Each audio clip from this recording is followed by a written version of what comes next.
Recording. So welcome everyone. Welcome to the web automation class. I hope everyone joined. I can see 26 people. So today this day one introductory class. We just going to cover certain basics and the structure of our course. We're planning to have 12 sessions. And as you can see, we're gonna cover the Java plus TestNG plus Selenium Webdriver. So we're going to automate UI tests. So we do have a really comprehensive and really interesting program regarding that. Plus, we're gonna cover REST API testing with the Postman. So Postman initially was more like a manual tool to test. Right now is a really standalone application which can also help to automate API testing. So I'm going to cover these topics. So maybe as you already know, my name is Alexey Barabash. I'm a software development engineer in test, or SDET. So Java is my main programming language. I was working on the project with web and mobile automation, backend automated testing as well. Also, I participated projects based on Ruby, WebDriver, Cucumber, and API. One of the projects also included Appium and TestNG. TestNG, which we're gonna cover in this course. Right now, I'm working in Fitbit company where I'm using Java, Espresso, Jenkins, Python, and AWS in order to create testing infrastructure. And we do have a very interesting project over there regarding the testing devices. So maybe you heard about Fitbit Versa, which was just released. I was the one automation tester for Android project there. So I use these technologies to test that. And also, I already participated the training sessions. I was the trainer in one of the schools also in the Bay Area, so I already teach a couple of classes, a couple of courses. So hopefully my experience will help to create interesting courses for you guys. So in this course, we're gonna cover again web automation. So really important. We will explain when we'll understand why web automation is important, how to create decent, stable automation suites which will actually bring value to the company. So we do know that we already started from some basics. We know how to test things manually, and you as a tester and your manager will probably want to know what is the value if we will start to invest in automation and how to actually see the benefits of it, how to spend our efforts in a very efficient way. So Selenium WebDriver is a golden standard for UI automation. It's well known. It started from Selenium IDE. Most of you already know how to use Selenium IDE. I think you can record sessions, you can play back. But as we know, that's not gonna give you that flexibility, and it's not that efficient in order to cover all the scenarios. So definitely this library will be used, and it's used across all the companies I ever work. It's very famous, and there's no need to comment too much about it. We will learn how to locate web elements. It's very important. So every time you're interacting with the UI of the applications, you want to know how the driver, how the browser that you automated will actually interact with the elements on the page. So there's a couple of ways to do that. There's more efficient, less efficient. We're gonna cover all of them, and we also will go through tricky part of it. So there are some elements which not that obvious to automate. Sometimes the web pages has some elements or the chain of elements, which is kind of tricky to automate. So we will cover those. So you will know how to do this. You will never be frustrated in your actual work. We are going to walk through the assertions. So this is also a very important topic. how to make your test meaningful, but not just to click on the buttons on the page. We actually have to make some assertions. And this is also the part of TestNG framework, which will allow us to do this in a very efficient way and in very readable design. That's also very important. So how to reuse code, how not to make have a test duplicates. So this is where certain design patterns step into the picture, and this is how we're gonna cover the page object model and OOP architecture, object-oriented programming. We're not gonna go very deep into it, so don't worry about it. We will just cover the basics, but that basics will give you the understanding how to scale your framework and how to make your code reusable. This is very important. As I said, TestNG, also very famous framework. Usually, that's the second library which heavily using with the WebDriver. So you can always hear like Selenium TestNG, Selenium JUnit. So there are some difference between JUnit and TestNG. We're gonna use TestNG in our class. TestNG has certain benefits why we choose it. So first thing is data providers. We will go through it. We will understand what is that, why it is important, and how that helps to also scale your framework quickly, reuse your code, and use your existing test data. Reporting, also very important. Imagine you have 5,000 test cases, for example, even 500, and you have to quickly analyze them and present the results of these scenarios. Reporting is very important. You want to visualize your data. You want to present the results of your test to somebody else who's not very familiar with the coding, probably not really familiar with your framework. Reporting is very essential part of the testing framework. This is how your test results is presented outside of the world. And debugging. It can be the part of the development process, of course. So this basic coding activity, which you're usually doing, you looking for the mistakes you made in your own code, you understanding where you should put additional piece of code to make your tests more stable. You can debug and understand which test data is incorrect or maybe something else. So debugging is very important. You're looking for the mistakes in your own code. Again, making your test more stable. We're gonna cover REST API and Postman. Again, I will explain later why REST API is that important and why we're gonna use Postman.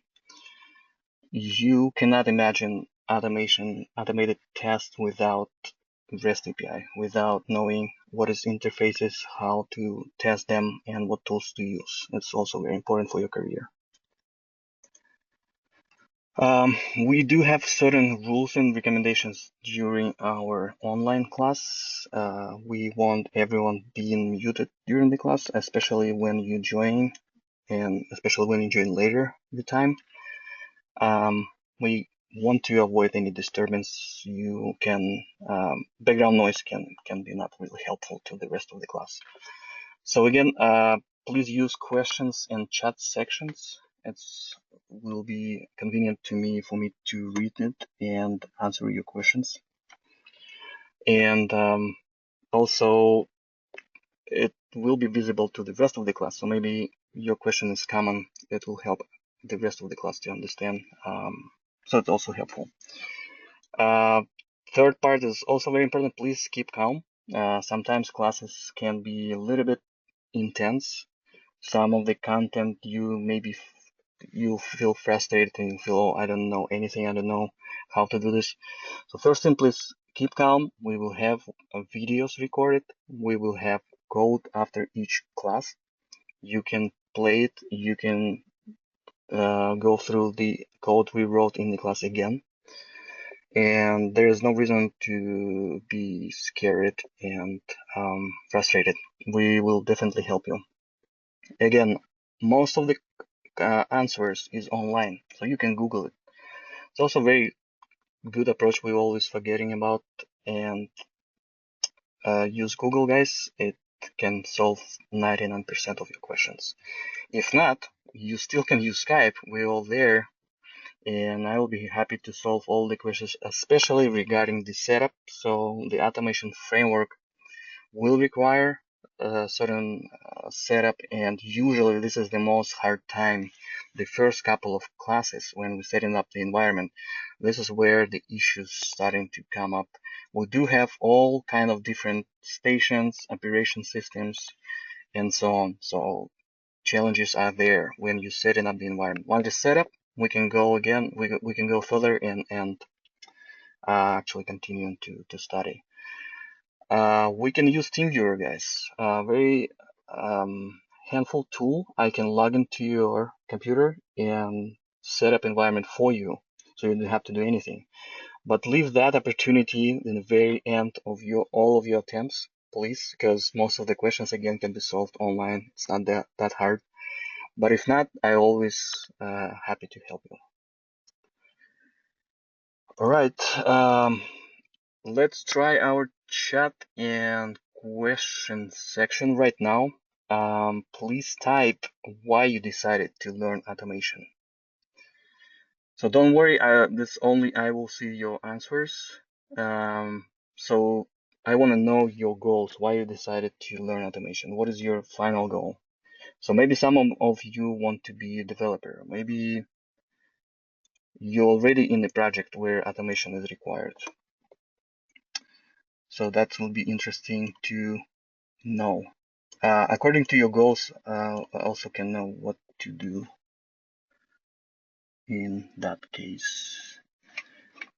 I already see somebody answering. Yes. Thanks, Petra. Thanks, Olga. I can see answers. Great. Great. I can see answers. Thank you, guys. Awesome. Awesome. Awesome.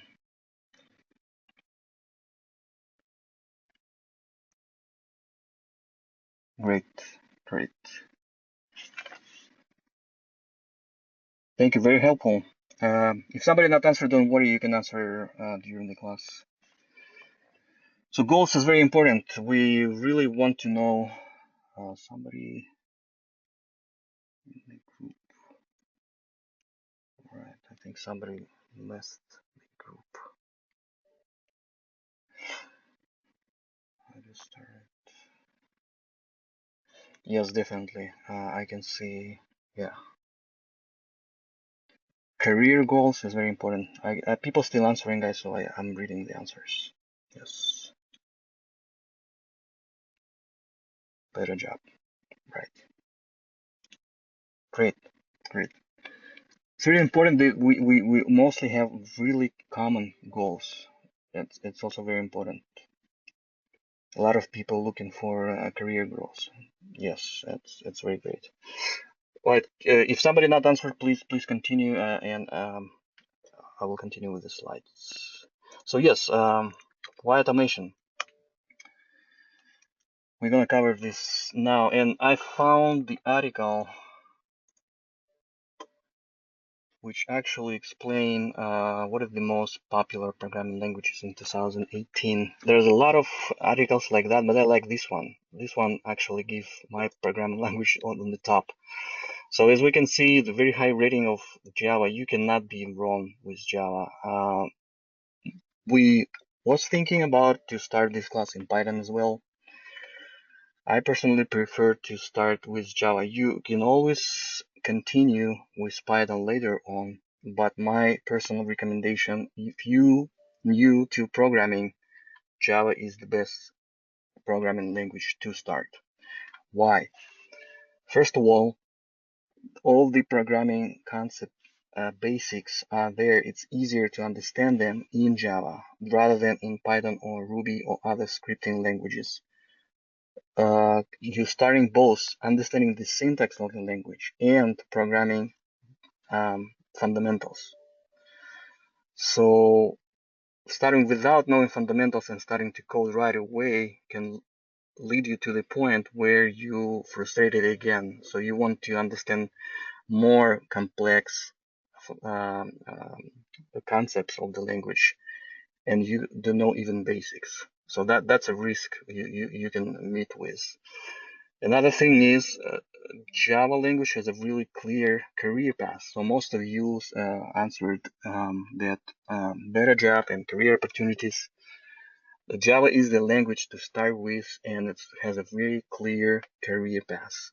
So maybe some of you right now, the QA tester, then this class and other classes can help you to become a software engineer in test. There's a very clear career path where you can start become actually a developer. And Java is the language which can give you that opportunity. So if you're starting with the right programming language, your career path is more clear. Of course, there are companies which working with Python, with Ruby, and as we can see, C is very popular here in this article. It has a very high rating as well. But I strongly recommend you to search online what is the most popular programming language in job openings. How many job openings is on the market right now? So that also can help you to make your decision. But you cannot be wrong with Java 100%. I promise you.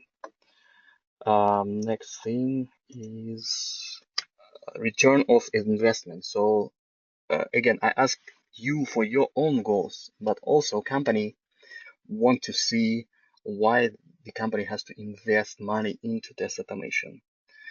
So the benefits are clear. Of course, automation usually decreases the test regression time. So the test which executing manually definitely slower.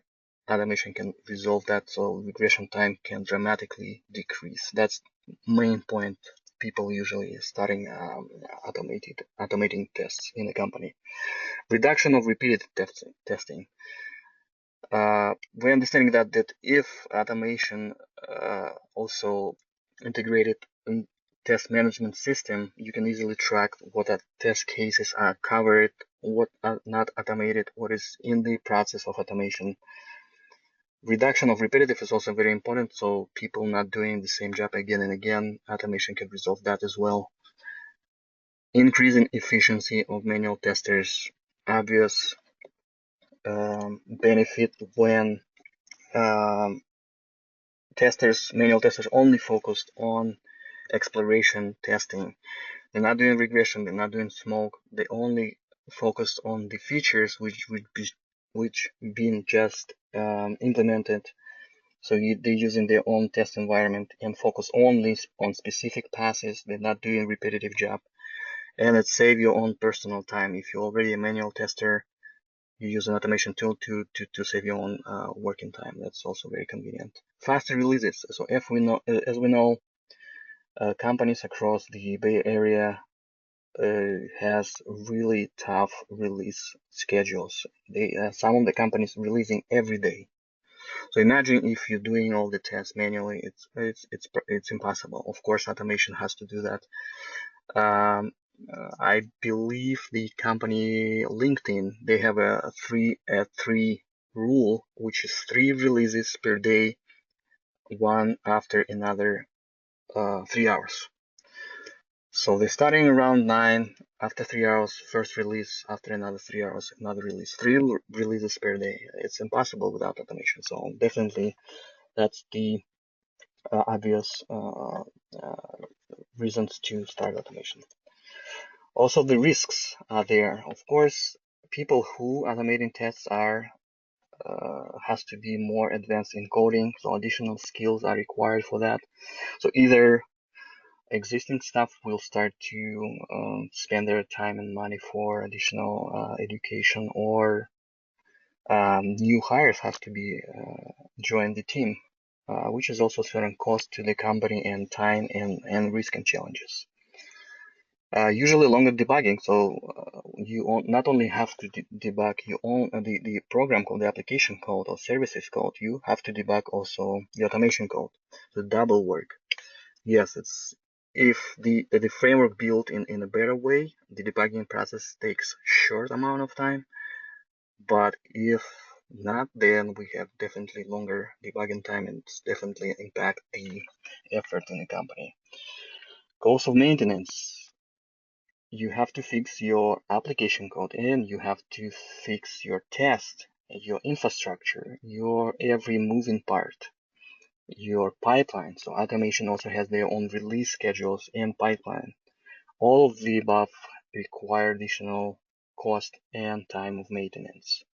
And cost of infrastructure. You have to pay for cloud, for example. You have to buy additional hardware for testing. In our lab in Fitbit, we order a lot of phones and stations to test trackers with the particular phone model. We have to cover more than 40 Android phone models. So imagine how much time and effort and money that infrastructure costs. And we do have always discussions between manual versus automation. So we just walk through the benefits of automation. So definitely automated tests will never substitute manual testing. Never. It's not a substitution. So testing will remain as an exploration exercise, which require domain knowledge and applying proper test techniques to be able to spot anomalies in the software. Automation doesn't do that. Automation doesn't do exploration exercise, exploration testing. Automated test is the set of predefined test steps and comparing the actual test results with expected results.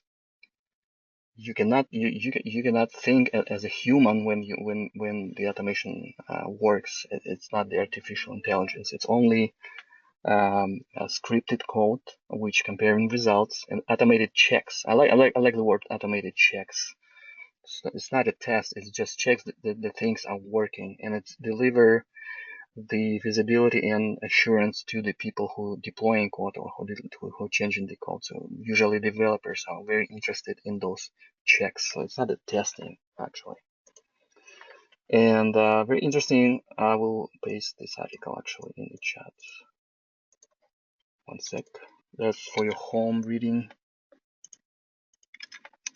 You will see it in the chat right now. So test pyramid. You're probably really familiar already with this pyramid. You can read this article during homework. So usually we are thinking about automation testing is like interacting with the UI of the application. But in fact, we have two more layers or even more layers. So these layers also can be split where we do have a service test and unit test. So we heard about developers writing unit tests.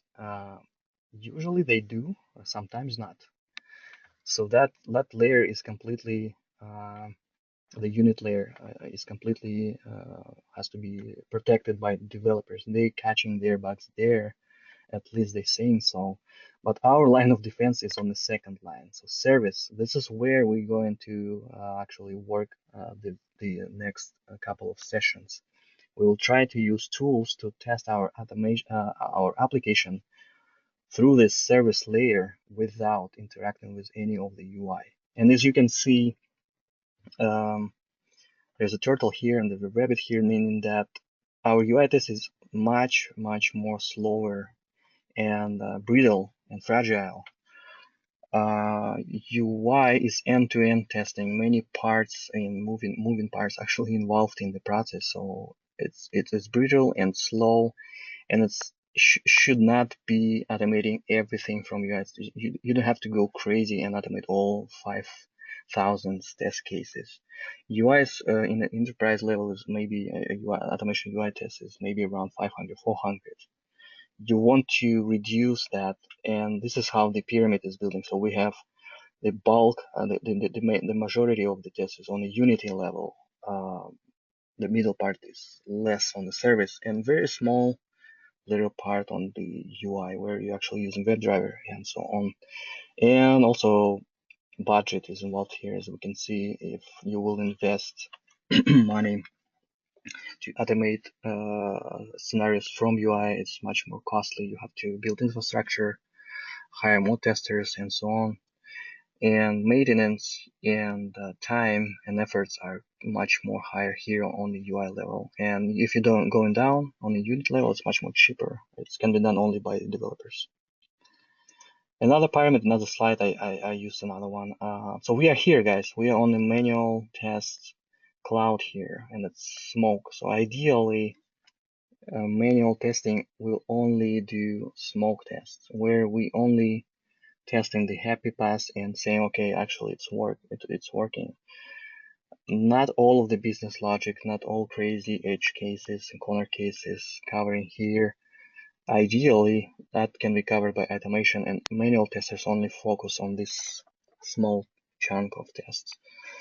And as we can see again, end-to-end tests usually usually running on the UI level, and integration tests where we can use services and actual application code to test how the modules and parts of the application interacts with each other, so we can isolate moving parts of the application and test them in the isolation. And again, unit tests, we already talked about it. Next slide. So this is the parts of our framework. So we're gonna use again TestNG, very popular one. People usually compare that with JUnit. TestNG is slightly better in certain aspects. Annotations, parallel testing, data providers, as I said. So it gives more flexibility and more control over the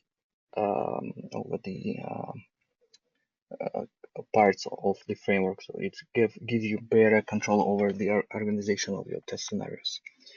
Java is the main programming languages and WebDriver APIs. So don't confuse these APIs with the APIs we're gonna test. It's the term for the WebDriver library, WebDriver APIs.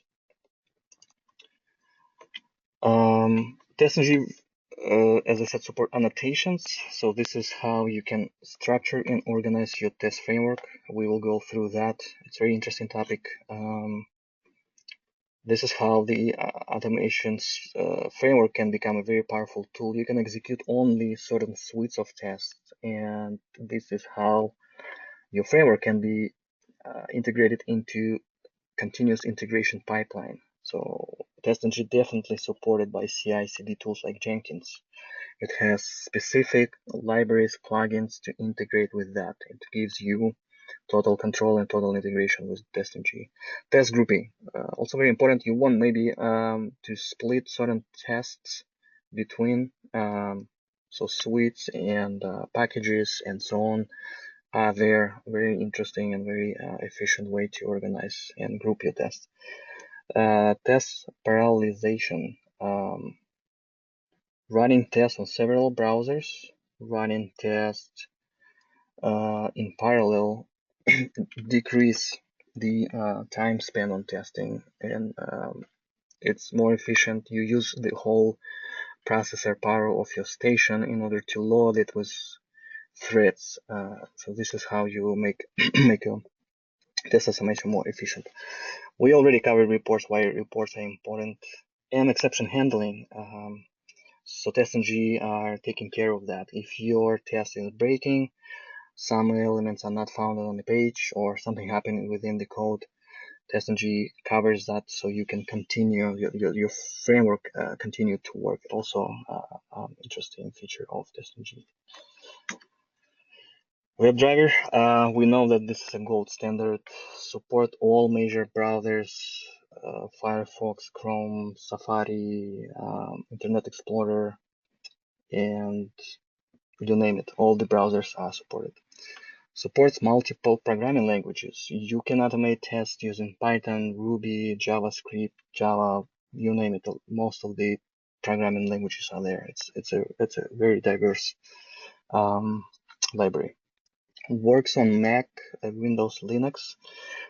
It's also very important when you're building infrastructure, you're estimating the cost of your infrastructure. You want to know how much time, money, and effort you're going to spend on deploying that infrastructure. WebDriver supports and works on all of the above operation system. So you can build your infrastructure on Linux. So I think it's going to be the cheapest way, but cost of maintenance and maintenance will be much higher, I suppose. In Expedia, where I work, and in Fitbit, all the infrastructure built on Mac stations. Local, remote, and cloud. You can run your tests on your local station when you, for example, only started to develop your test automation. Then also can be deployed on some of the cloud stations, and your test can be run there, which is cheaper, sometimes faster, and more reliable. We will learn how to make your test stateless. That's a very important concept of the web automation. Your test has to start in a clean state and has to finish in a clean state. So there is no dependency between test methods, and all of the test methods are isolated from each other. We're gonna learn how to do this and what techniques to use to apply. Postman, also, I told that this is the most famous REST API testing tool. As I said, it was initially only as a plugin for Chrome, and people use it for manual tests only. Right now, the Postman is complete API development and testing environment. It's a standalone application. It has its own cloud solutions where monitoring, reporting, and you name it, tools for actually helping developers and testers to develop and test the REST API. Also, Postman used for documentation of your REST APIs. Mocking, also a very interesting technique. I will try to cover that as well. When you want to test your REST API isolated from the infrastructure, you want to provide the actual predefined responses to your APIs. Also helps to test REST API in isolation. Monitoring. What if you want to see the performance trends of your APIs? Let's say during nighttime, the load is lower usually, so you want to see how your API responds in the rush hours. So monitoring helps that you can see the trend of time of response and time latency and stuff. Also very powerful tool. Postman can provide you that. Workspaces. It's a shared environment. When you work in an enterprise, you have to you want to share the work with the rest of the team. So workspaces allow to do that, and the permissions also there. So certain actions are forbidden in the workspaces. So also collaboration kind of tool. Collections tools. It's very easy to use tool. The Postman is that. This is why it's probably that was that popular initially. So very easy to use and very great interface. So why APIs is the thing. So why we want to know how to automate that. So usually the structure of any app is looking like this. So that's a really interesting schema. I found it online. So we can see that our web APIs are in the middle. So this is almost like a major part of the application. This is where the whole magic happens, and it gives flexibility to developers reuse the same services for web and mobile applications. So it can be Android, iOS, web, and many other things. Some of the startups, they only develop in services without any UI, without any application on mobile or web. So this is very important. This is the middle of the thing, and later you understand how and why it's like that. And we do know also layers like backend systems and data. Eventually, we want to have automation on those layers as well. We want to know how to test backend systems, and we want to know how to validate data. There is a concept in web automation called hybrid tests, where we touching all of the layers of the app, and maybe our assertion will happen on the UI, for example, or vice versa. We can start from UI automate certain actions and then validate and assert data or behavior of the backend systems as well. This is why API knowledge is so important. This is how you can interact with all of the layers of the app, and this gives you the so-called window to the code. I found this schema also very handy. We have REST API architecture, and again, we can see that our Android app, iPhone app, and browser, all of the above only interacts with the layer, and that layer is HTTP methods, or actually this API service layer. So that's a layer of abstraction where users or services or apps are getting the data from the application server or from your data centers. So this layer is very important. This is how we delivering data or information to our apps. So this is just middle layer. And we already see that JSON and XML, this is the formats, the way the data is provided to the Android app. So all of the Android apps and web browsers, web applications using those formats to receive data. You will see later on how it works. And this is the protocol where the service layer interacts with the application server, so HTTP or HTTPS. We will walk through this again, it's just a schema to you for understanding. As I said, so API is a window to the code. It's very important. The middle layer, you will use it a lot on all of your application or web application tests. This is how you go under the skin of the application and interacting with the services.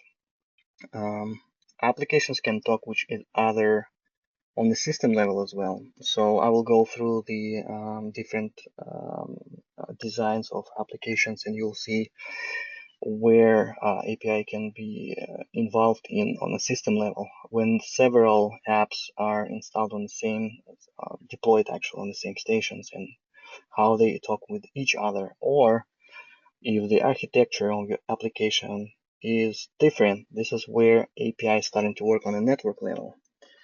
Again, this is why the API test is so important. So network layer is much more fragile and brittle. So this is why you want to have API tests on every organization. I mentioned the companies where they're using public APIs. So you, me, and everybody else can use them. And you already can, I'm 100% sure you already use them a lot. For example, Facebook APIs.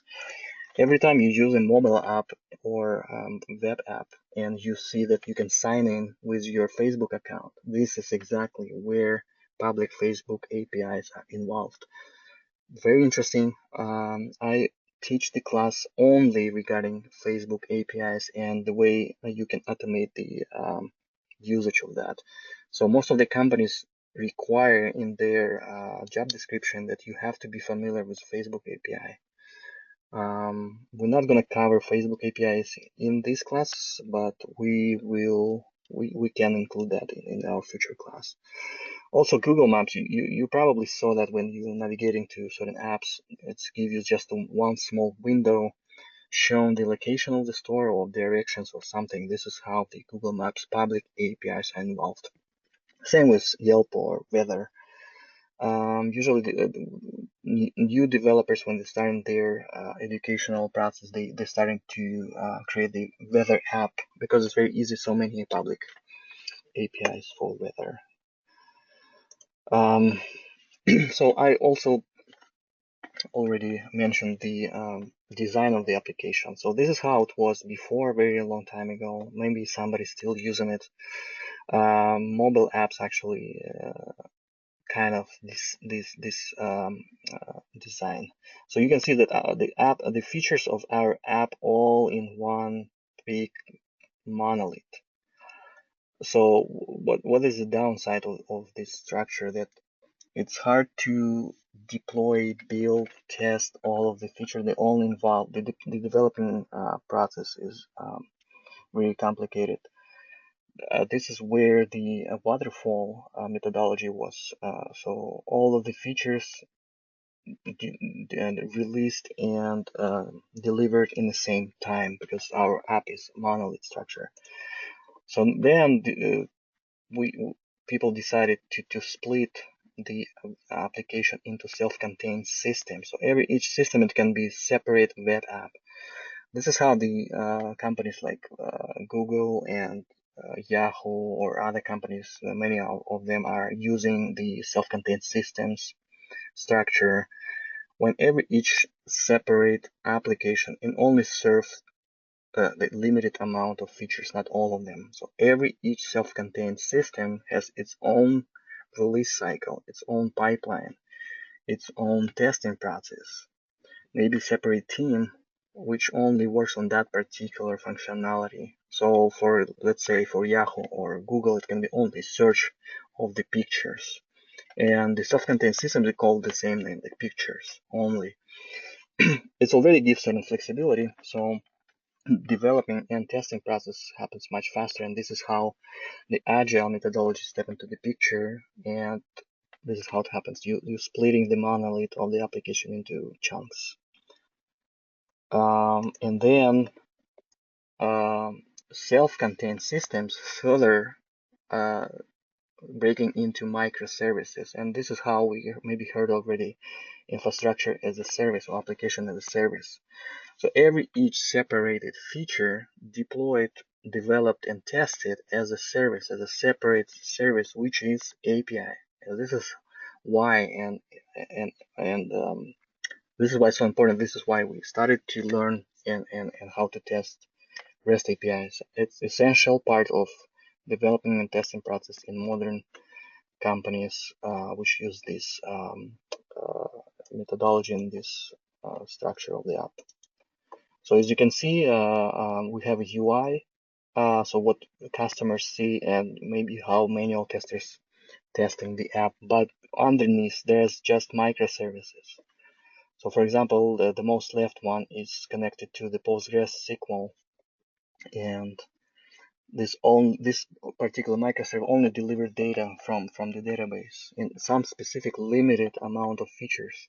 So instead of interacting with the UI, which is more brittle and slower, we can call directly microservice and test it in isolation. And obviously, it's much more efficient and faster way to deliver new features. You just need to deploy another microservice, and you can start your app and already start looking for customers in a very limited amount of features, but later on you just deploy more and more microservices. So microservices talk with each other on API network level that we already learn how it works. And on HTTP protocol, we're talking with services like Cassandra, MySQL, Redis DB, Postgres DB, and so on. But usually it's a database management system, but it also can be analytical tools as well. So I recommend you to read this article as well. Very interesting. I will post it in the chat. Hopefully you will see it. And all right. Next. So API is a window to the code, and it makes internal function of the app public. So that's also very important. Security issues can be there, and usually if acquisition happening or merging of the different branches or some departments of the company happening, of different companies, then sometimes people don't want to share the whole code of the application, so they can expose the functionality of the app in a limited way. So they can give permission and they can give the amount of requests per day or per hour or something. If you will go to the public APIs documentation, you can see that you can only request certain amount of time per day or per minute or different measures there. So the API is the perfect way to expose internal functionality of the app to the public. you can expose only needed functionality. Again, it's about security and about intellectual property, and you name it. It's a very convenient way to create another abstraction level to limit the access to the whole application, to the whole database. And APIs are the way application interacts with the outside world. We already covered that. Standard language, again, we know about SOAP API. It was back in the days. It still exists in a lot of companies.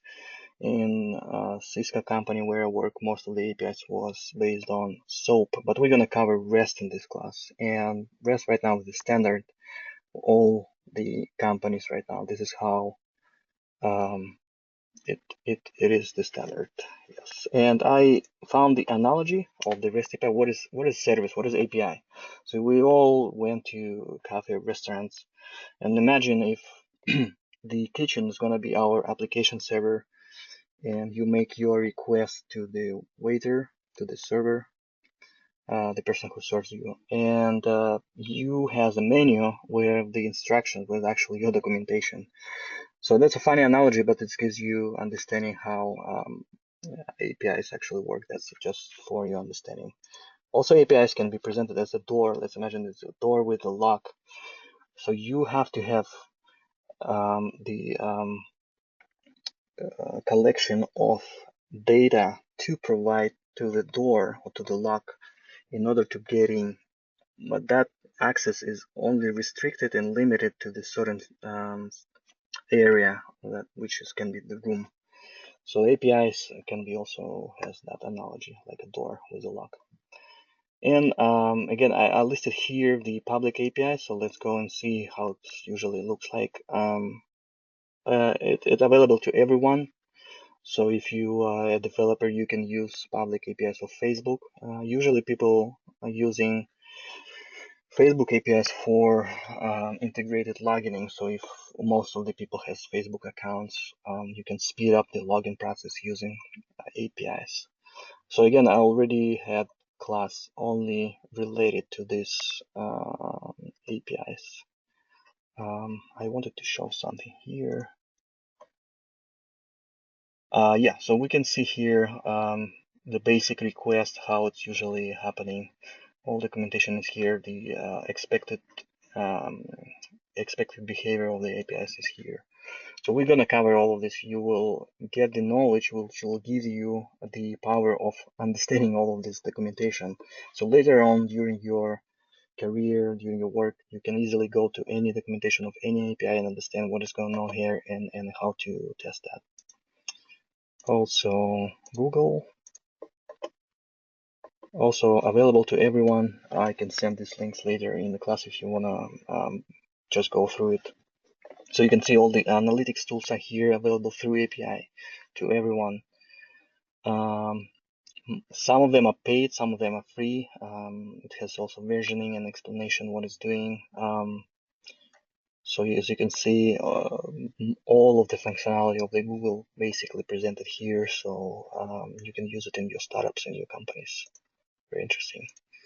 Also Yelp, I don't know why people also interesting in APIs of Yelp. Some integration of the startups probably here as well.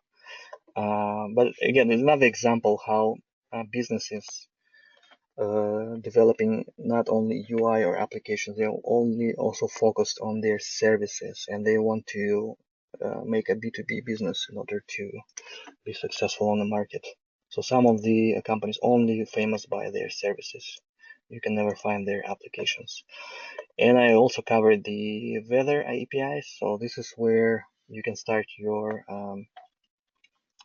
developing learning. Start with the weather app. Just create your first weather app. For example, if we can click on the API doc here, we can see how the response looks like. We will go through this as well. What is the expected values here? And let me find. Yeah. So yeah, you can get the current weather data. You can find, for example, air pollution information. just through API. So maybe you want to create a new app based on that.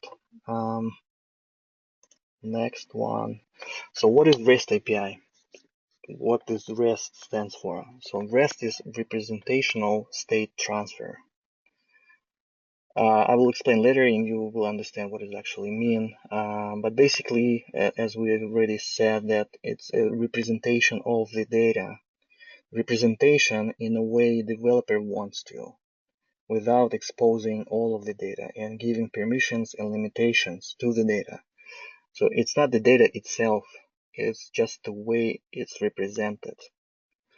Type of architecture of networked applications. So we already covered the architecture of the apps, and they working on the REST API type of architecture, the network level. What it means stateless? So it's all we are saying right now is most of this information is actually interview questions. So we definitely will cover most of the interview questions related to REST API. And so what is stateless in REST API? Very common question. Every time you go into the interview, they will ask you what is stateless for REST API. Stateless is when server doesn't have any data related to the requests. All the data which is required for making a request, client has that. So there's nothing on the server. It's not saving your session. It's not saving any cookies, any of the information. Why is that? Because we have a client server model.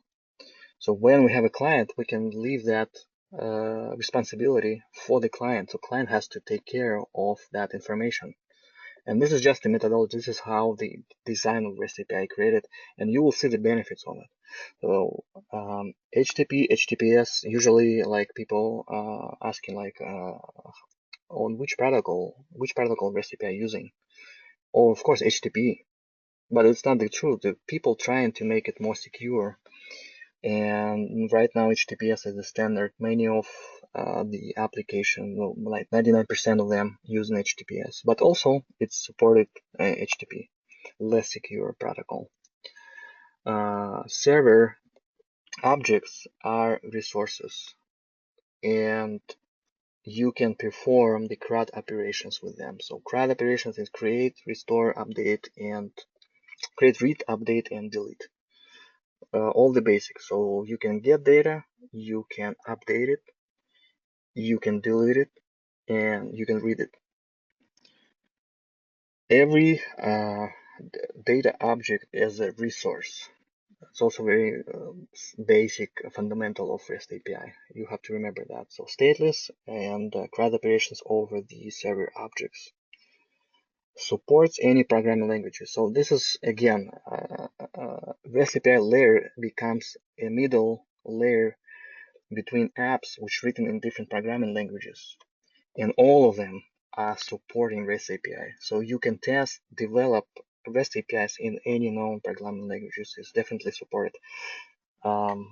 This is why again REST API becomes a standard.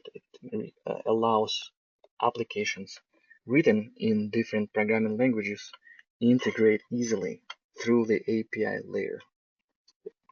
It's a very important concept. So we covered stateless, and we want to know what is application data and what is resource data, application state and resource state. You have to be familiar with the difference between them. So application state is a server-side data and verifies incoming client requests. So every time we're doing a request to the server, application can save the state of that request. Application, that's very important. Previous interaction details. So for example, you log into the Facebook and you're navigating through the pages. You don't have to log in again and again. Your data is there, so it can be implemented in many ways. But on the REST API layer, there is no such a thing. There is no application state data saved on the server. That's very important to know. Resource state is there. So resource state is the current state of the resource on the server. So resources are usually data or the database, for example, certain records. So there is no information about communication. That's also important. And API response, it's a resource representation. We already covered that, so maybe I put it here twice. API response as a resource representation. So stateless means free of application state. Server doesn't have any information about your previous request. This is why REST APIs are less complex. So it's less development process, it's fewer bugs, it's faster, it's more efficient.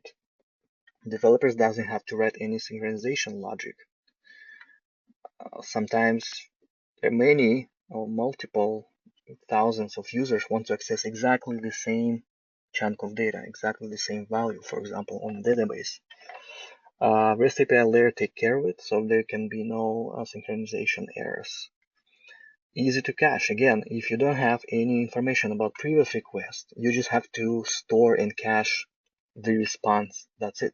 You don't have to store and cache any other data. This is why REST API is so efficient, so fast, because it's easier to cache. It's also very important. It can be the part of your interview questions. Improved performance. It's much more faster than SOAP APIs. Maybe less secure, that's another thing. So there are some differences, like fundamental differences in SOAP and REST APIs, but definitely REST API are much faster. And another reason why small startups are using REST APIs is because they don't want to spend a lot of money on infrastructure. They don't want to buy thousands of servers just to serve API layer. So because the REST API service can respond to much more amount of users, the infrastructure is cheaper and you can serve much more potential customers. So improved performance. This is why REST API is so popular. And less connectivity problems. So to store users session, to store cookies and so on, you have to match all of the above. When the client is navigating through your app, you have to collect a lot of data to store his session. So, and this is where the bugs are coming from. REST API doesn't have that, so definitely much more less connectivity problems. Everybody knows that, I think already. REST API methods, 4 things: get, post, put, delete. Guys, it's a very basic thing, and it's actually very easy to understand. So get method, it's the actual verb.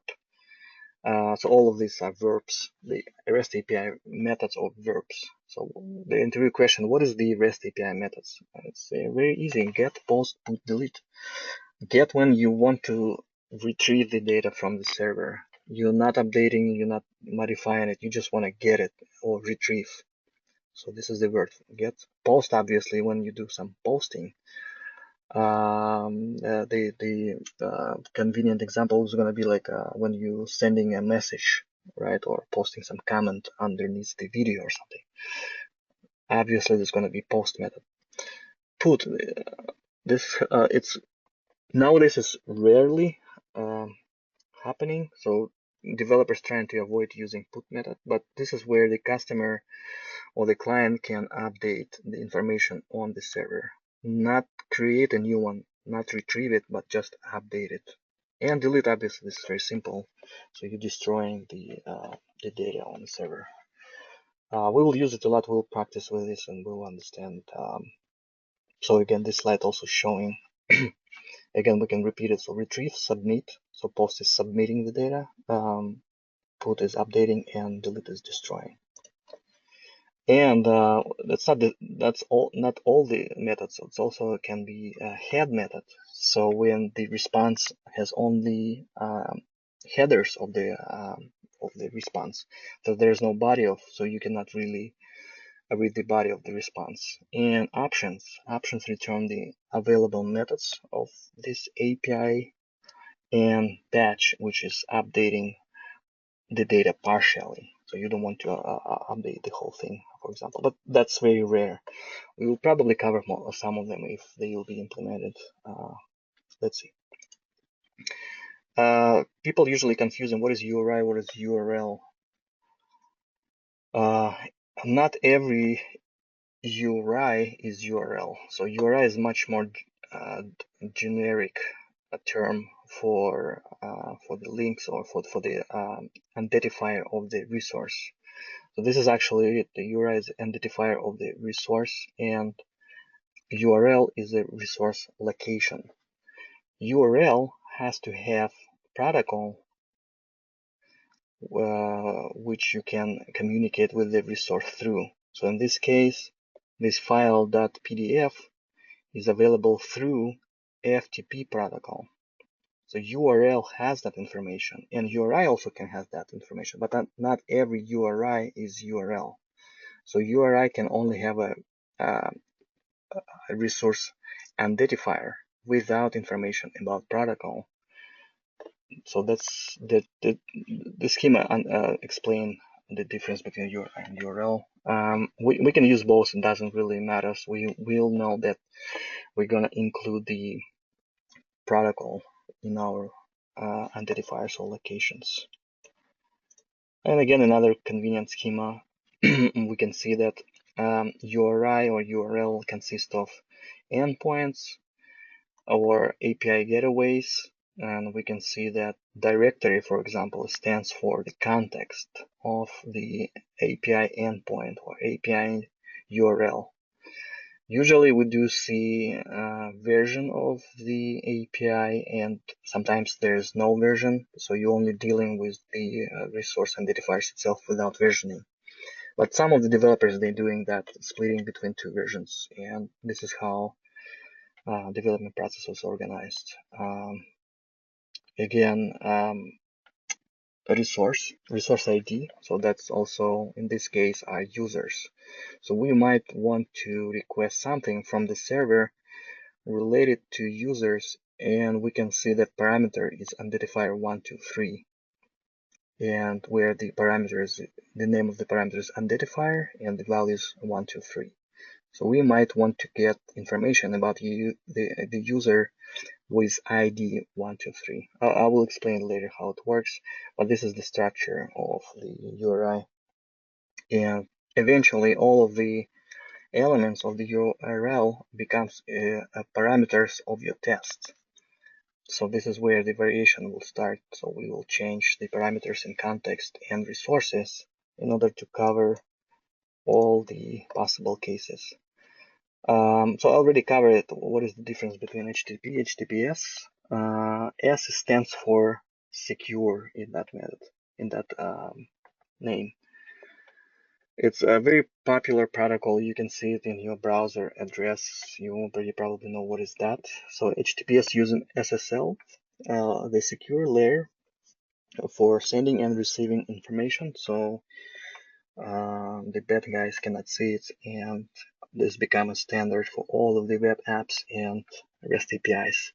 And HTTPS using certificate to establish the connection and to encrypt the data. So if even somebody will steal the packets or the data which is passing through the channel, it will be almost impossible, maybe 99.9 impossible, but it's very secure. Yeah, encryption is there. So this is how it looks without encryption and with encryption. So user communicating with the server via normal HTTP port, which is 80.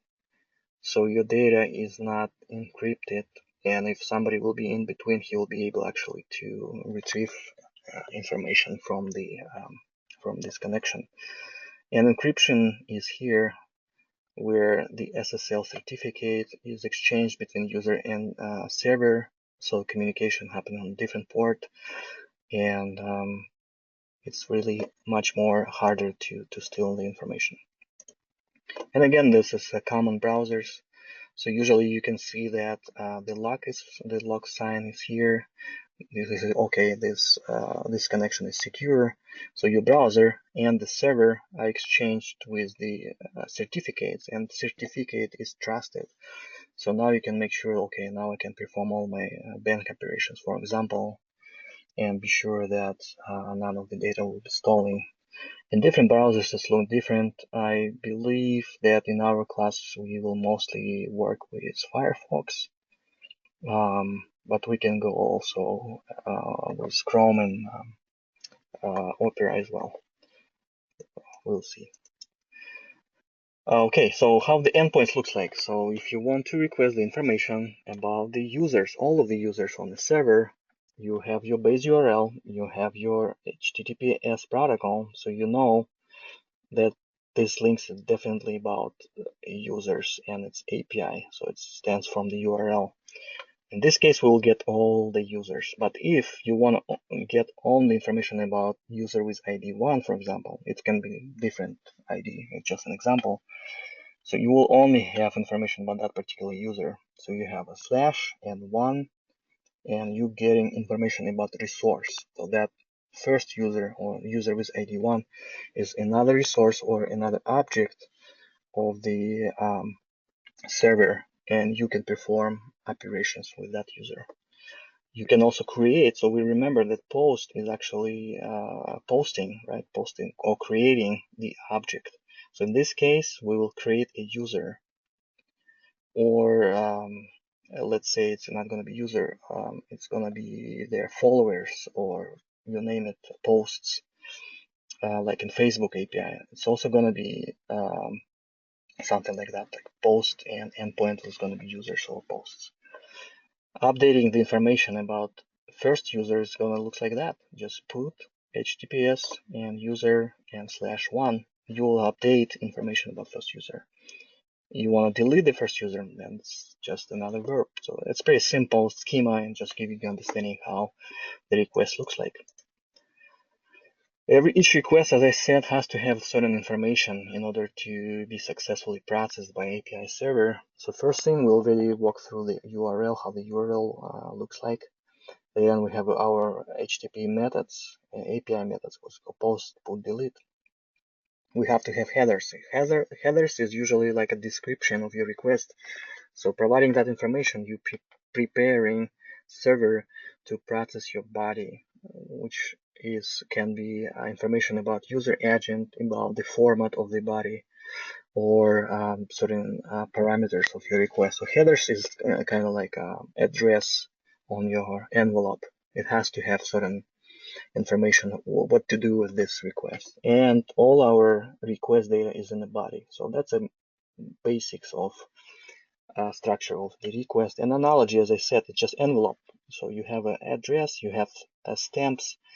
Your email or your mail is not going to be processed without the stamps, right? You didn't pay for it.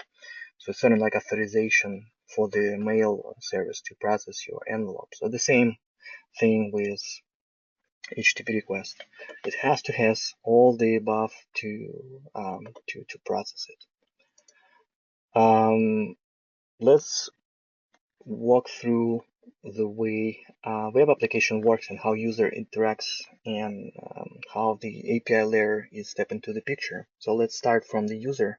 User enters login and password. Very simple. All right, our web app submits credentials to this endpoint, auth/talking endpoint. REST backend returns the access token back to web app, not to the user, so user will not see it. And this is how the user got authorized. So now web app knows that credentials are correct, and web app has the token. It's a very important thing, token. We will use it a lot in our testing and in our class. So access token is like a key. So REST backend gives that key. It's encrypted. It's not really readable to human to understand what is inside the token. So it's a sequence of characters which identifies users in the system. So then user do something with the web app, and now web app talking to the REST backend and making the request to the REST backend with that token. So all further requests has to have that token, that has to have that information, encrypted information, which has been given by the Authentication REST backend. As I said, REST backend doesn't know anything about previous requests. It can be multiple, like thousand millions of requests per minute or per second. So each request has to have that token. So this is how the servers know, okay, this request is authenticated. And only in this case, REST backend replies back to web app and something showing to the user. So the user can actually see, okay, my post is published or something. That's very clear schema how the application works. So again, we already know how to test web app through UI, but we want to go further and test that layer without interacting with the web app, with nothing to do with web app. In some cases, yes, we can create a hybrid test, which will include both, and we will maybe walk through that and see how you can include both. So your test will be split between interaction to the services and interaction with the UI. We'll use this schema a lot. So let's make an experiment, guys. Some hands-on finally. So maybe let's use our GitHub accounts that they ask you to create, or maybe you already have one. And now I'm gonna share my command prompt. I hope you can see it. And let me check if you can see it. Yes, you can. So this is my command prompt in Windows. If you're on Mac, you also have your terminal. So what you can type there is curl minus capital X capital get. This is the method which we're gonna use, and we're going to request information about ourselves on the GitHub. So curl is the tool, the command line tool, which allows to execute HTTP requests from your command line. So you don't have to have any software. You just can use the standard tools of your operation system. So we again remember we have to write the protocol HTTPS, as we can see. Then the subdomain is API. So definitely GitHub is a very big application. It has multiple subdomains. So domain related to APIs is a separate one. Now the GitHub.com users. Remember the endpoint includes multiple names and context. In this case is users. And now we want to request information about self. So I'm putting my information. You can put yourselves and you can see what's going to be the response. So I'm clicking in enter, and now I can see that something come out on my screen, and I can see that login is that I use for my GitHub. I can see URL of my GitHub repository. I can see my name here. It's really big chunk of information, and we're gonna go through it and understand what is exactly this symbols here and how to use it for our testing. This is our first experiment. You can experiment at home later on. It's just an example how you can perform API request through your command line. And I recommend you to read about curl. We will use it a lot, and we have to know what is that. You'll see it in many documentation. Usually API request examples are written using curl tool. It's really popular. It's a standard. Next slide is response. So also we will walk through this many times again, but right now it's just basics understanding. So what is the status code of your response? Interview questions usually like how many response code you know of HTTP responses, and people usually name it like 4 or 5 maybe. It's okay. You can walk through them. It's many of those. Usually you just want to know, was your API request successful or not? Can you continue your testing or not? Should you stop at this point? Maybe you wrote wrong URL or something. So when the status code is 200, then you can say, oh, it's success. Good. So I can continue my testing. Or it can be other codes which can give you more information about the response, and we will walk through the response code as well. So status code is the essential part of HTTP response. Headers, the same as request. So a server provides certain context information to the response and preparing client for processing the body of the response. So it also can explain in which format the body will be presented. It's not standardized that it's going to be text or JSON or XML. So the information about response has to be in the header. And we also can use headers for our testing. We can do some validations using headers. So you have three parts: status code, headers, and body. And I already mentioned the format of response, JSON. You probably heard about it, or we just saw it in terminal when we requested information from GitHub. The response was in JSON format. Also very popular interview question: what is JSON? What it stands for? So JSON came from JavaScript, and it was the essential part of the web application development process. This is how the developers designed to store the data in their apps, and now it's become the standard for communication over a REST API layer.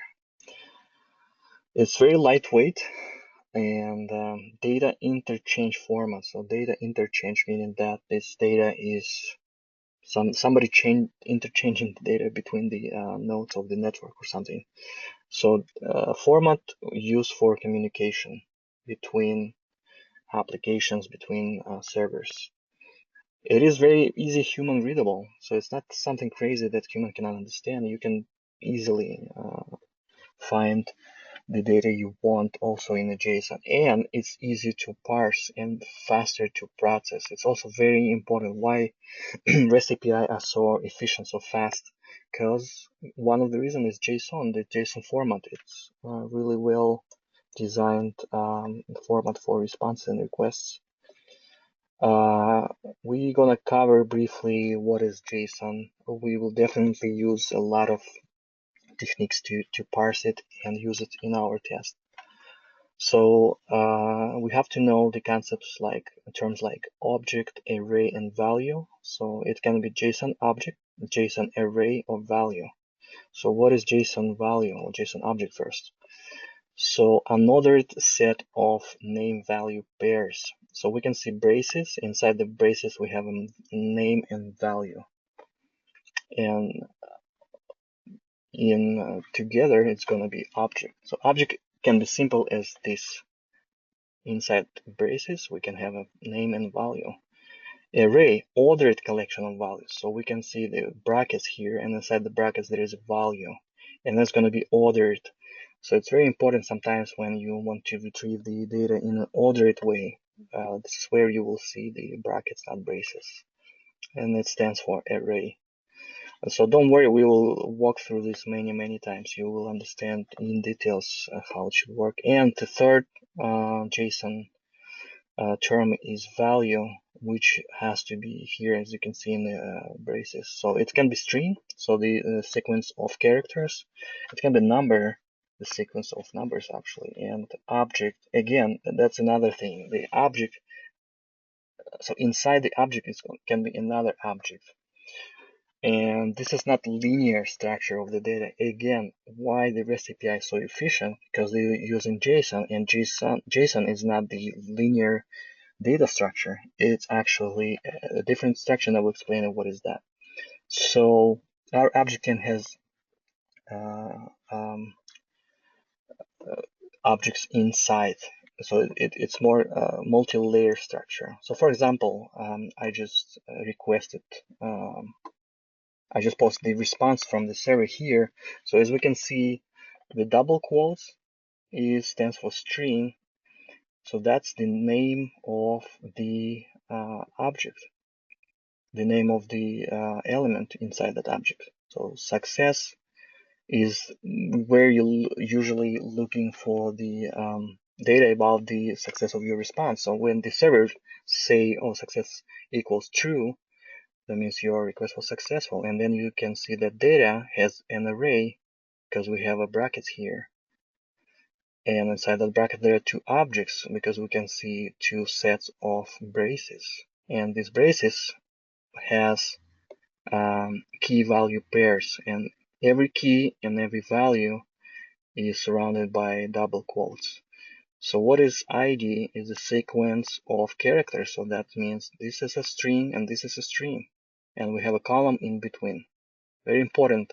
We will walk through the syntax of the JSON many times. So try to visualize this because it's easier to see how it's structured on the simpler examples. Then we will see that responses can be much more complicated actually. The values inside the object can be separated by comma. That's also very important. Don't forget about that. And there is no the main thing is two JSON objects inside the array, so we can see the brackets here. And we have to close our object, first initial object, with another brace. So again, object is another set of name value pairs, and array is ordered collection of values. So you have to have values inside. So what value can be in the object. So array also can be collection of another objects, and objects is the name value pairs where the value can be again another object. So don't be confused. It's a multi-layer data structure. Value also can be Boolean type of data. So it can be true or false and can be null. So nothing is there. Zero information is in that value. Sometimes servers behave weird, and most of the fields can have null values. Syntax rules. Name and value pairs looks like that. The names has to be surrounded by double quote, column in between, and objects are surrounded by braces. Double quotes around key and value, already said that. Use proper data type. So don't be confused if you trying to input number, so number doesn't have quotes. If it's string, it also can be number, but it's sequence of characters, not the sequence of numbers. And file type is .json, that's obvious. So that this file can be processed by other applications or formatters. And if you will deal with the response, the application will tell you, hey, your body is going to be in JSON format. So you have to mention that in the headers of your response of your request. You have to say, hey, parse the body in a way it's the JSON format is organized. Analogy, guys, this is the analogy of JSON format. So it's not linear, it's like a tree, and it is tree. There is a data structure type called tree, and every tree, as you know, you can have a root of the tree, and you're moving through the body of the tree, and then you're reaching the leaf of the tree. So you're spending much less time to reach the needed information. So parsing is much more faster, rather than you will just have a table. So you have to walk through all the values, and only that way you can find needed value. In the tree, you can use the labels like the name, right? So again, if I want to retrieve the information about the price of the Coke, I can only parse the data label. I'm not going to parse anything on success or anything else. I'm going directly to the data. I'm looking for the object with ID, and then I can only find price right away without parsing through all the values here. So it's much more faster way to retrieve the data. That's why JSON is so efficient and fast. So guys, another exercise. We almost close to the end of the class, but we have decent amount of slides actually left. So let's make an exercise. So first, I will post this link into the chat.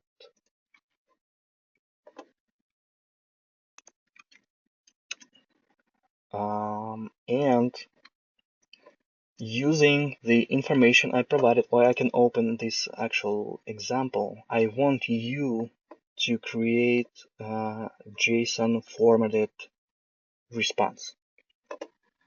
I will make an example first, and then we're gonna do this together. So first, I want to create the object. I'm starting with the braces.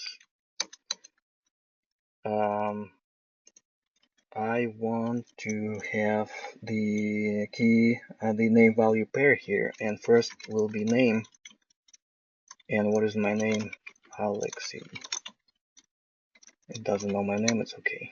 And second thing, let me retrieve that. So first is first and last name, where you born, what is the current city you're living in, your skills.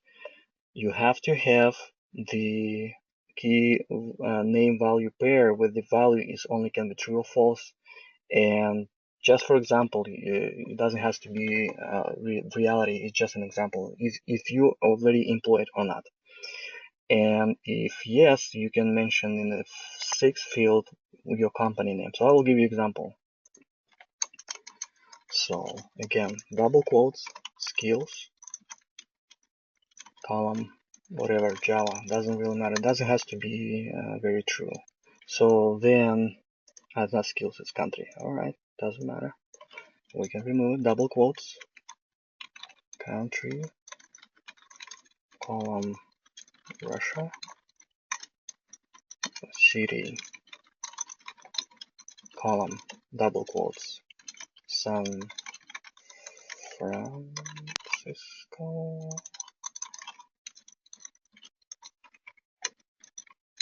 double quotes. What is the next thing? Now skills. Alright, skills, semicolon, you name it, doesn't really matter. And this is important, so is working. Let's make it without spaces. Is working. If the value is boolean, we don't have to have double quotes. Only strings have double quotes, right? You remember that. So now in this case, I can only say true, right? Without quotes. And company name, company, Fitbit. In your case, it's going to be your. Now, why I decided to use this application, JSON formatter. So it can format the JSON I created online, so you don't have to install any additional tools. And it says valid JSON. When I click process here, it is created the formatted and validated JSON response here. So I didn't make any mistake. Let's make a mistake here. Let's remove column. We'll try to process and say invalid JSON. Expected column, not string. So it's actually give you a suggestion how to fix, how to validate your JSON. So okay, it's highlighted here with the red color, and I see expected column. All right, then I go and put in the column here. Right, process again, valid JSON. What if I will remove comma? So I will forget about comma between the name value pairs. Expecting comma. And it's highlighting you the piece of your JSON where the possible error can be. So I can look in here, okay, where? That's a comma here. So let's start with this exercise. I will give you guys 5 minutes and you can post it in the chat section of the application of the Go webinar. And I will leave this as an example, but yeah, even you will type it and just substitute with your values, it will be great. So I will see that in the chat section. All right, let's finish this exercise at 8:38 after 4 minutes, guys. 4 minutes. I will be muted for 4 minutes, guys.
Right, that was easy, right?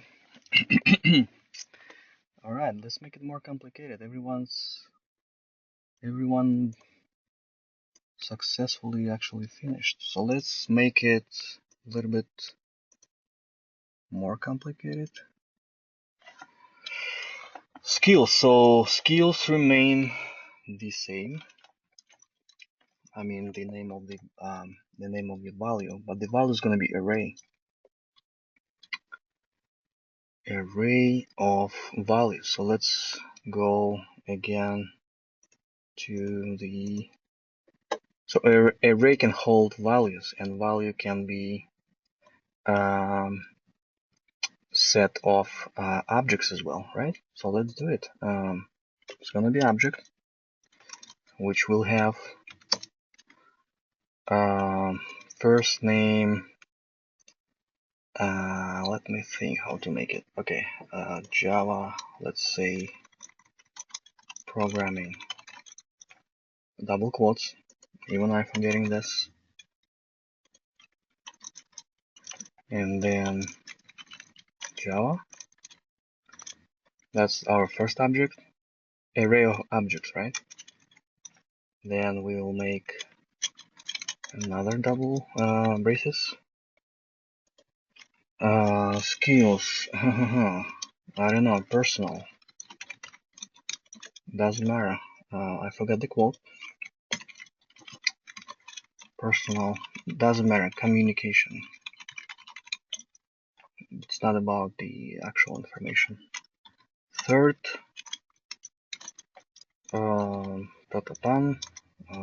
Something. Okay, enough. Let's make another array or something. Skills, right? Don't forget to close the bracket. And let's say if it will be validated. Let's see. Alright, so I missed something. So it's highlighted the comma here, and so it's expecting another object after this second one. So if I'll remove this comma, it's again invalid. Because we missed the comma after bracket here. So every name value pair separated by the comma, and this one is also name value pair where the value is array, and array has two objects inside that. Okay, I have a green.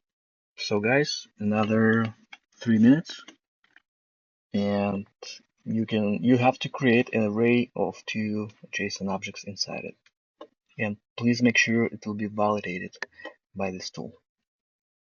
3 minutes.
Good job, guys.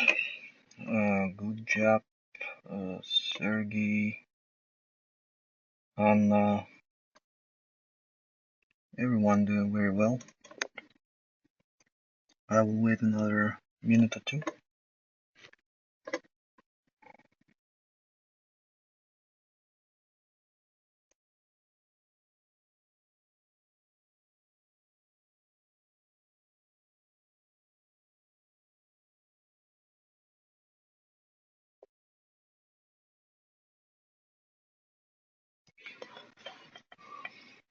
Oh wow, good job, guys.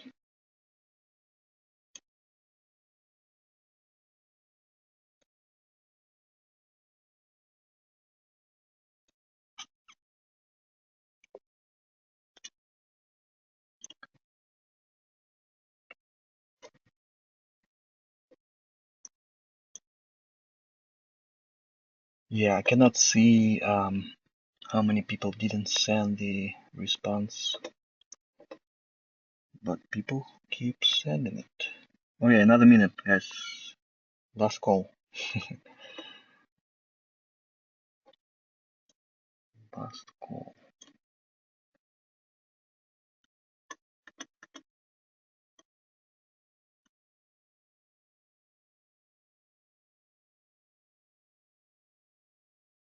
Great. Thank you, everyone. You did a great job. It was easy exercise, but usually when you're doing something hands-on, it's easier to understand and actually remember it. It was easy exercise. So again, this is an analogy of JSON format. This was so efficient and fast. We finish with this one, and usually also API can work over and using XML. So I pasted here the example of XML formatted response. It's similar structure, but you can see the different syntax, and you may see that in the triangle brackets, right, in the tags, you have open tags and you have closed tags, so you have a duplication of the information here, which JSON doesn't have. And the second thing is you have a version, so there is the compatibility issues related to XML format responses. You do have the attributes, in this case, export context German, context ID German, workspace ID test, is the attributes only of one element. You have to write additional logic which will deal with these attributes. You have to write additional code and understand how many of the attributes you need to use. So another difference is let's go to the where is that? Sorry. Yeah, the difference between JSON and XML. So XML is less human readable. You have to admit that it's hard to read it in the same natural ways, JSON format. Redundant information. So I mentioned the tags. So if you already have the name of the element of your list or name of the name value pair, you don't need the closing tag here, right? So it's redundant information. So you have the double size of the file, and as I also mentioned, elements attributes. So additional and sometimes unnecessary information included in XML format responses. And I have to mention the difference also from the performance point of view. So in fact, surprisingly, on the SQL server, the XML format it's taking less server disk space. So even the we have unnecessary redundant information here, it's still processed and the generates on the server way. The file itself, the information itself, it takes less disk space rather than JSON. But even that, it has slower performance. So in terms of processing the database values into the XML and then give it to the client, then client has to process it. It takes a longer time, and it takes like 4 times longer, 5 times longer.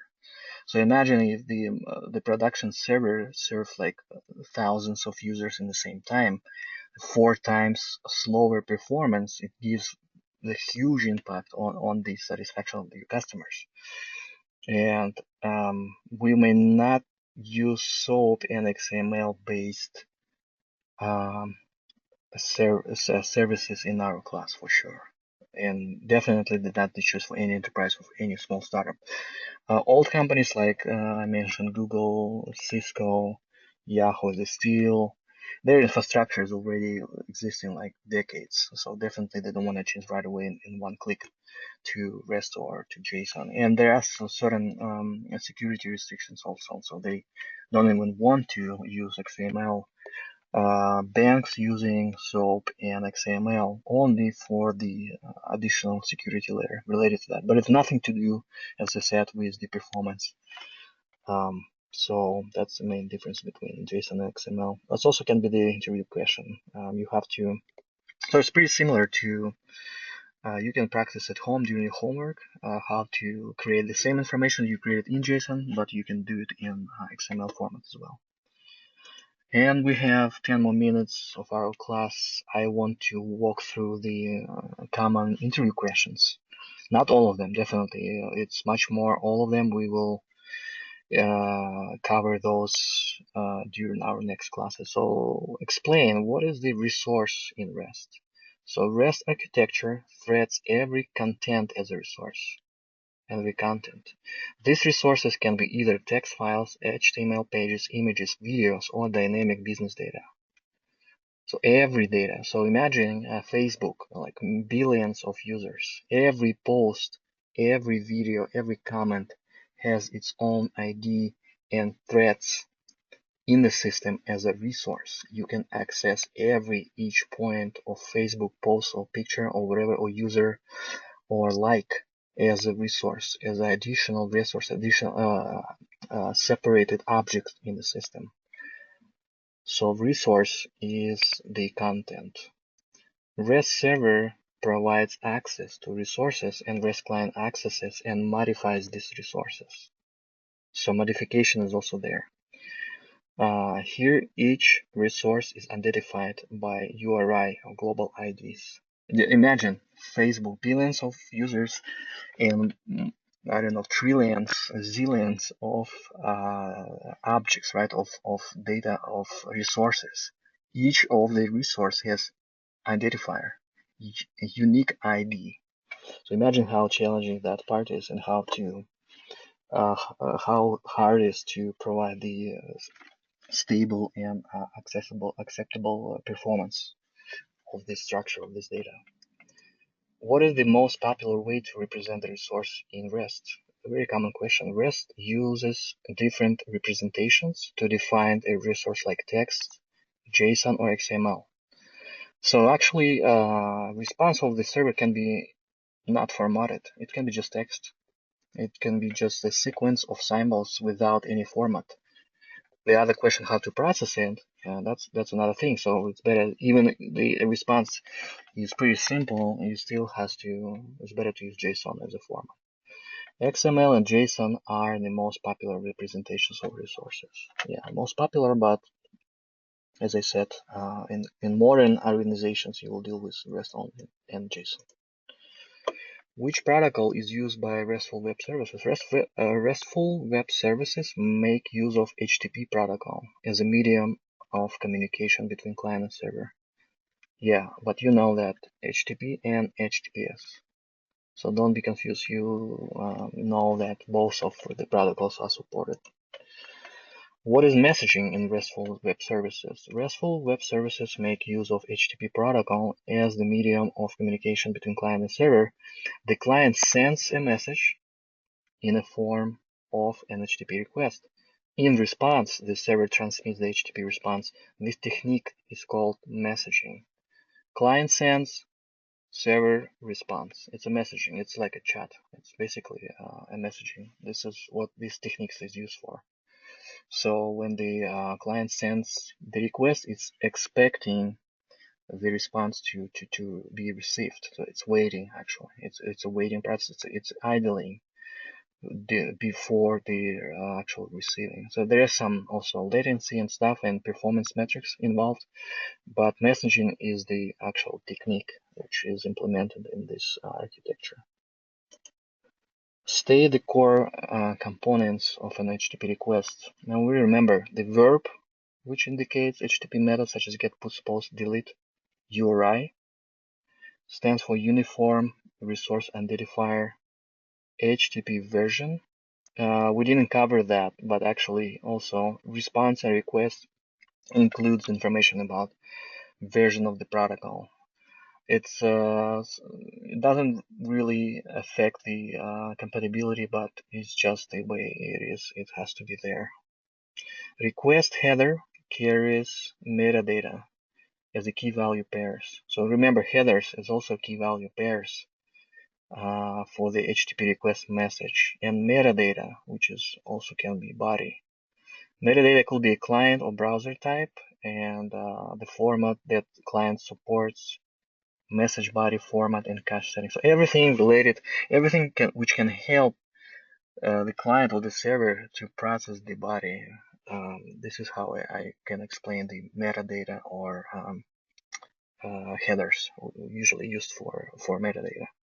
And request body indicates the message content or resource representation. Oh, that's very simple. So message content or resource representation is actually why HTTP and REST API exists. Represent the data. So this is what we actually can see in the response. It's mainly data, right? And mainly body. State the core components of the HTTP response. We also cover that. Status code, HTTP version, response headers, and response body. Very similar to the request, actually. Right? Well, I'm not going to read the whole thing. Name the most commonly used HTTP methods. That's question number 1 on interview, right? Get, post, put, delete, option, head. Get is request the resource. At the request URL, it should not contain a request body, as it will be discarded. So when we actually retrieve the data, we don't have any body. It's only headers and URL. Maybe it can be cached locally on the server. So also remember that sometimes a response contain only data from cache. It's not actually reflecting the actual database values. So we will deal with it later in our class. Post, it submits information to the service for processing. Very simple, submitting the data. Request that update the resource is put.